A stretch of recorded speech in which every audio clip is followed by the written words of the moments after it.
Africa is in a very unique position as we speak today.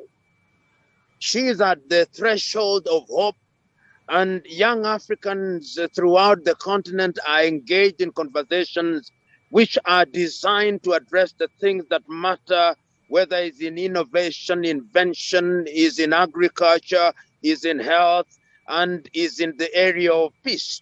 But also, Africa finds ourselves in a difficult situation. As I speak to you now, young Africans are engaged in wars in northern Mozambique. They are engaged in war in Ethiopia, in Nuba Mountains, in Bahr el Ghazal, in Darfur, in Central African Republic, in the Eastern Congo, in the Sahelian region. And this is sad because when young people are engaged in war and conflict, then their ability to serve the continent is undermined. But I am eternally hopeful. Hopeful because I know that throughout the ages, when the clouds have been at their darkest, that is when the stars appear brightly. And I hold the view that if this continent is to be great, and she will be great, it will be on the shoulders of young men and women. And that is why we must have this conversation and recruit young men and women who have the wherewithal to appreciate the fact that Africa can only be built on the shoulders of our young men and women. I want to hear Africans speaking from Dakar in Senegal to Djibouti, from Cape Town in South Africa to Tripoli in Libya to Bangui in Central African Republic to Kinshasa to Nairobi and Dar es Salaam, speaking only one language and making demands of their leaders. I want to hear young Cameroonians making demands. I want Africans to remember that Africa has always grown by leaps and bounds when our young men and women have been in the forefront of struggle. You will remember the struggle to regain our independence was on the shoulders of young men and women. And history teaches us that that is what has happened throughout the ages and in different civilizations.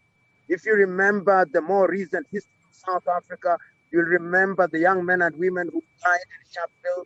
You'll remember the young men and women who died in Soweto. Recently, you remember the young men and women who sacrificed themselves in Madrid to overthrow the BR administration. You remember the young men and women who were in the streets in Burkina Faso to expel to expel Blaise Compaoré. You'll remember the young men and women who were present in Bamako in Mali to expel a regime. And I have no doubt in my mind that when you are gathered here today, your duty is to take a solemn vow in the belief that we can change Africa and change her fundamentally. I look forward to the day when I will no longer read or watch television when our young men and women are drowning in the Mediterranean Sea. I look forward to the day when our young men and women will be renowned for the inventions and the innovations that they have put together. And I believe that it will come to happen. Now, sometimes you think that these conflicts are only in Africa. No, as we speak now, you know what is happening in Myanmar, in Asia. You know what is happening in Tajikistan and Kyrgyzstan and Ukraine. You know what is happening in the Middle East, in Palestine and Israel. Conflict is a part of human life.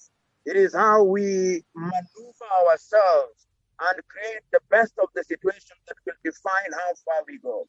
So today, I know that you've had and will continue to have peaceful conversation, but I'm urging you to take a solemn vow that those who seek never fail to find. Difficulties will and may exist, but it's through overcoming them that we grow stronger. I believe, like they believed our ancestors of old, that societies only grow and are only as strong as our young men and women. Africa is great, will be great, and you will be the ones who will make her great. This struggle is intergenerational. Your generation will play its part, and successor generations will play their part, and history will record that we played our part and that we struggled to make our continent great.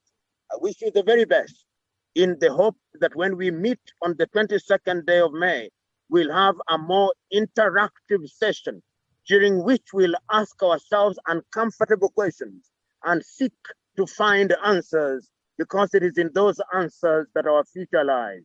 I wish you God's guidance and blessing, and I want to energize you to continue doing what is good and right for the mother continent and for humanity. Be blessed. One of the questions that we have put down there, which is what are some of the best approaches that can be deployed to harness the growing youth population? What's the problem and how can we identify, how can we come out of it? Is it the problem of leadership? Is it the problem of lack of interest on the part of young people? Or is it the problem of poor infrastructure and political will to fix that problem?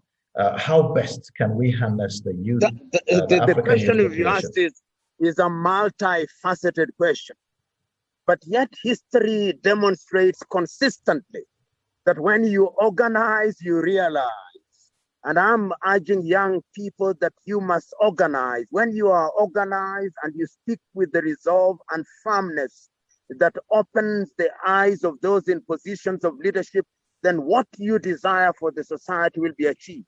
Look at how societies have achieved things. You know, I use the example of South Africa because it's a lot more recent. In 1979, a young South African was accused of murder and was sentenced to death. It was Solomon Mahlangu. And when he was being sentenced to death, this is what he told the white judge, that you may kill me, but there will be many more Solomon Mahlangus. And if you read the story of South Africa and the story of the struggle for independence, the only reason why we gained what we had is that we are organized. And what those who do not want us to succeed do is they want us to be disorganized. They disorganize us and divide us on the basis of ethnicity.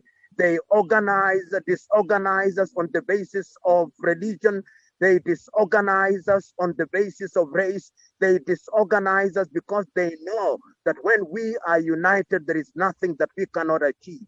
In a short, sharp answer to your question, I'm now saying organize, be patient, be consistent, identify your goals and work at them with the dedication of a disciple and with the delicacy of a sleepwalker.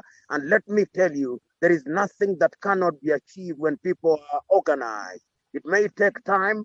The results we desire may not even be realized in your lifetime, but organization is the key that opens the doors of opportunity.